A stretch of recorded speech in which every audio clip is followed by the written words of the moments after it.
রাস্তায় নামার আগেই প্রকাশ্যে প্রথম ঝলক। শিলিগুড়িকে ঘিরেই শুরু হচ্ছে উত্তরবঙ্গের নতুন স্লিপার ভলভো যাত্রা। উত্তরবঙ্গের প্রাণকেন্দ্র এই শহরকে সামনে রেখেই বদলাতে চলেছে দীর্ঘ পথের যাত্রী যাপনের ছবি। উদ্বোধনের আগেই সামনে এসেছে নতুন স্লিপার ভলভো বাসের প্রথম দৃশ্য, যা ইতিমধ্যেই কৌতূহল বাড়িয়েছে যাত্রীদের মধ্যে। আর কিছুক্ষণের অপেক্ষা, তারপরেই শিলিগুড়িকে হাব করে উত্তরবঙ্গের বিভিন্ন রুটে নামবে উত্তরবঙ্গ রাষ্ট্রীয় পরিবহন সংস্থার 6টি অত্যাধুনিক বাস। দীর্ঘদিন ধরেই শিলিগুড়ি থেকে কলকাতা ও অন্যান্য দূরপাল্লার রুটে আরামদায়ক রাতের বাস পরিষেবার দাবি জানিয়ে আসছিলেন যাত্রীরা। সেই চাহিদাকে সামনে রেখেই প্রায় 11,36,00,000 টাকা ব্যয়ে এই 6টি স্লিপার ভলভো বাস কেনা হয়েছে। আধুনিক প্রযুক্তিতে তৈরি এই বাসগুলিতে থাকছে আরামদায়ক স্লিপার বার্থ, উন্নত সাসপেনশন ও নিরাপত্তা ব্যবস্থা, যা দীর্ঘ যাত্রাকে করবে অনেকটাই স্বস্তির। উত্তরবঙ্গ রাষ্ট্রীয় পরিবহন সংস্থার চেয়ারম্যান পার্থ প্রতিম রায় এ বিষয়ে কি বলছেন শুনে নেব। শিলিগুড়ি থেকে প্রিয়াংশু চক্রবর্তীর রিপোর্ট, বিগ নিউজ বাংলা। যে আমরা খুবই আনন্দিত যে উত্তরবঙ্গ রাষ্ট্রীয় পরিবহন নিগম এবছর এই আর্থিক বছরেও একটি হাইয়েস্ট আর্নিং করেছে। ডিসেম্বর 2025-এ আমরা 16,39,00,000 টাকা এক মাসে রেভিনিউ কালেকশন করতে পেরেছি। শুধুমাত্র আমাদের ট্রাফিক রেভিনিউ, অন্যান্য ভাড়া ঠাড়া বাদ দিয়ে শুধুমাত্র ট্রাফিক রেভিনিউ ডিসেম্বর 2025-এ 16,39,00,000 টাকা হয়েছে। এটা এনবিএসটিসি ইতিহাসে এ যাবৎকাল, আমরা যদি 1945 বাদ দিই বা 1960 থেকেই ধরি, তাহলে এর অবধি এটা হলো সেকেন্ড হাইয়েস্ট।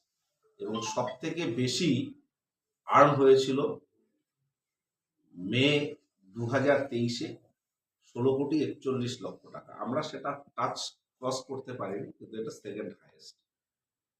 তো এটা খুব ভালো লাগার যে আমরা চেয়ারম্যান বা আমাদের এই বোর্ড দায়িত্ব নেওয়ার পর থেকে যে কটি হাইয়েস্ট আর্ন হয়েছে সবকটি এই 4.5 বছরের সময়কালে। সব থেকে বেশি হয়েছে 16,41,00,000 টাকা মে 2023-এ। সেকেন্ড হাইয়েস্ট হলো ডিসেম্বর 2025, 16,39,00,000 টাকা। তারপরে মার্চ 23-এ 15,83,00,000 টাকা, ডিসেম্বর 22-এ 15,68,00,000 টাকা এবং মে 2023-এ 15,56,00,000। এটা 5টা হাইয়েস্ট ফিগার যেটা আমরা ট্রাফিক আর্নিং করতে সমর্থ হয়েছি উত্তরবঙ্গ রাষ্ট্রীয় পরিবহন নিগমের পক্ষ থেকে।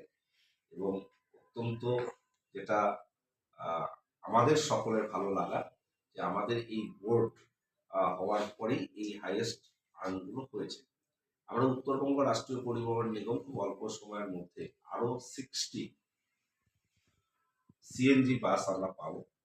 সেগুলো আমরা ধীরে ধীরে রাস্তায় নামাবো এবং প্রত্যেকটা রুটেই সিএনজি বাস আগামী দিনে চলবে। ডুবার্স থেকে শুরু করে সব রুটেই আমাদের টার্গেট যে প্রিমিয়াম সার্ভিসগুলোকে যেমন গভর্নমেন্ট আমাদের ইন্ট্রোডিউস করাচ্ছে, আগামী দিনে নিশ্চিতভাবে আমরা খুব আশাবাদী স্বল্প সময়ের মধ্যে আমরা আরো কিছু নতুন বাস রাস্তায় নামিয়ে যে পরিষেবাগুলো ঘাটতি আছে, কিছু শর্ট রুটে, কিছু রুটে মানুষের চাহিদা রয়েছে, সেগুলোকে পূরণ করতে হবে। এটুকু বলার জন্য